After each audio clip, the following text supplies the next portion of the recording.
Hello everybody, welcome back to another episode of the Drunk Canuck Beer Review. You got Steve here on our very first review of 2019, even though it's like the middle of February right now. But it's been a busy couple of fucking months, let me tell you.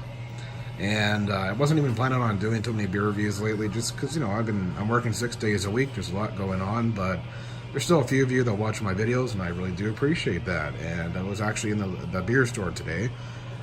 Buying a 6-pack of Sleeman, and I came across this beer right here. I've never seen it before, so I thought I'd give it a try, drink it, see how it is, share my thoughts. So it is Storyteller Lager. I'll read it to you. I'll try to read it on camera. I'm using a new phone here, so I wanted to try out the audio too, even though I got a furnace going behind me and the radio, but whatever, right? You guys are here for the beer, not about my rambling about fucking phones.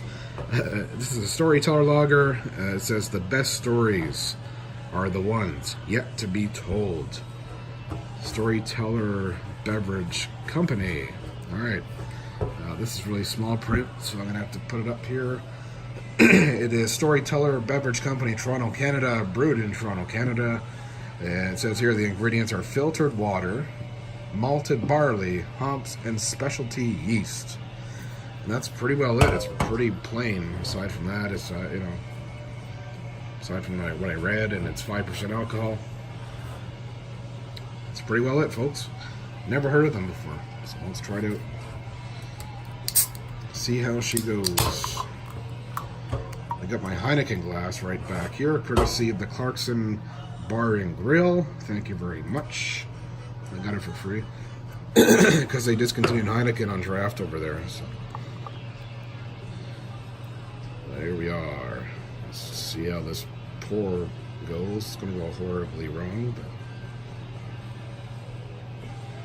maybe not.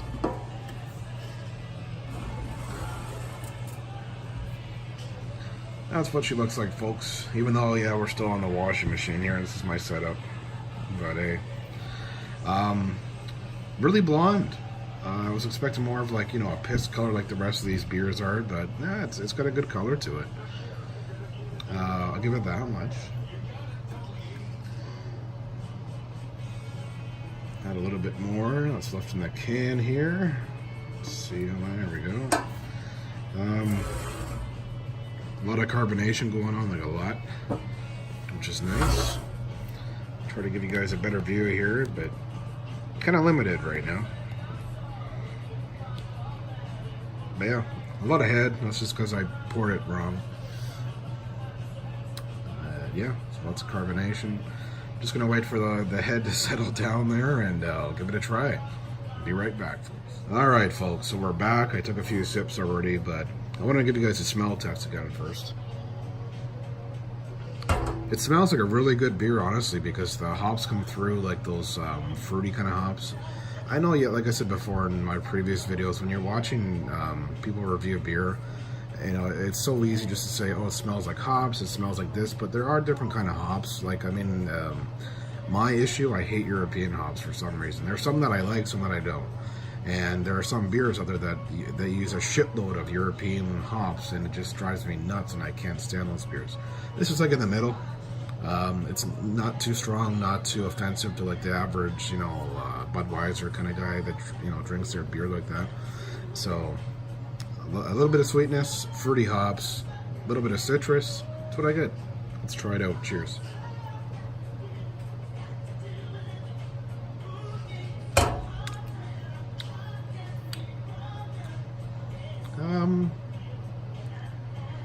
A little bit tart.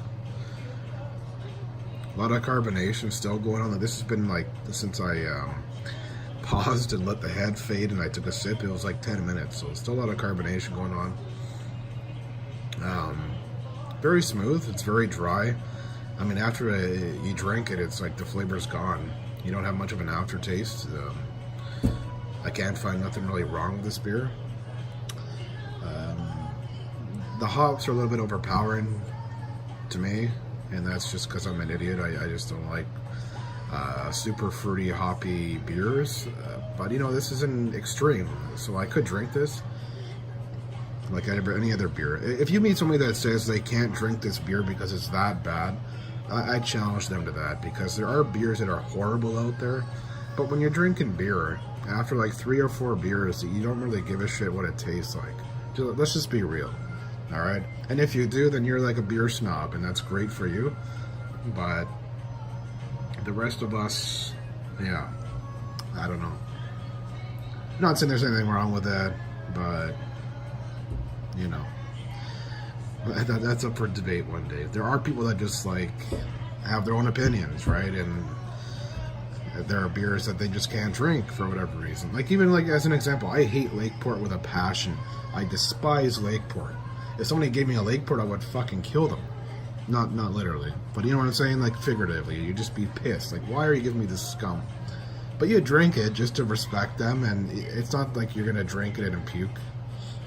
Unless like you're allergic to gluten or something. I don't know. Anyways, we're getting off topic. We're talking today about Storyteller. But I am telling a story, right? So it kind of goes along. But you know what? It was a bit pricey. It was almost $3 for what it is. I wouldn't pay $3. I would pay $2.10 for Molson Export. It's another of my go-to beers aside from Sleeman. Overall, though, it's not a bad beer. Not bad.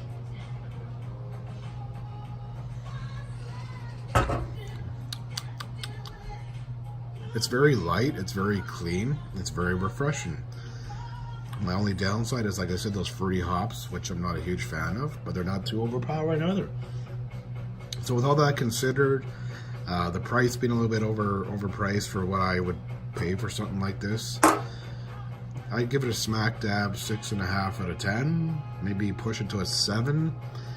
If the price was a bit more reasonable, like, you know, $2.50, $2.40, I know people are gonna kick me in the nuts for saying that, but it's like, you know, you're priced as a premium like craft beer, which I'm not going to take that away from you guys. It's a good beer overall, but you know what? I don't know if this is a production date. Hold on, now it's got me kind of interested in this. Okay, so if that is right, either that expired in September or October of 2018, and that's when they made it. That's interesting. I have to follow up with that. Because if that's the case, then I could be, you know, just tasting some shitty beer. I don't know. Like, that went old.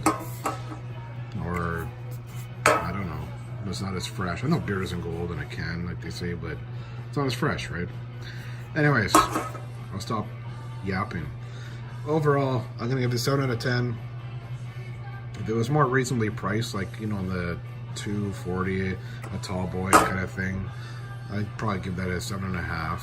Aside from that, just I don't like the fruity hops, but it's really smooth. Even with those fruity hops, it's very smooth. It's very dry. After you get past the fruity hops, it's just nothing in your mouth. There's no aftertaste. So that's my mark. Thank you for watching. Look forward to some more reviews coming up. You know, we're gonna try to get this back going. It's a fun thing to do, and there's 30 odd of you that watch my videos, and I appreciate that. It's good to have a beer. I hope you guys sit down and have a beer too when you're watching this, and just, you know, listen to what I gotta say. Leave a comment about what you gotta say, what you think about it. You know, it's cool to have dialogue. Anyways, cheers, people. We'll see you next time. Bye-bye.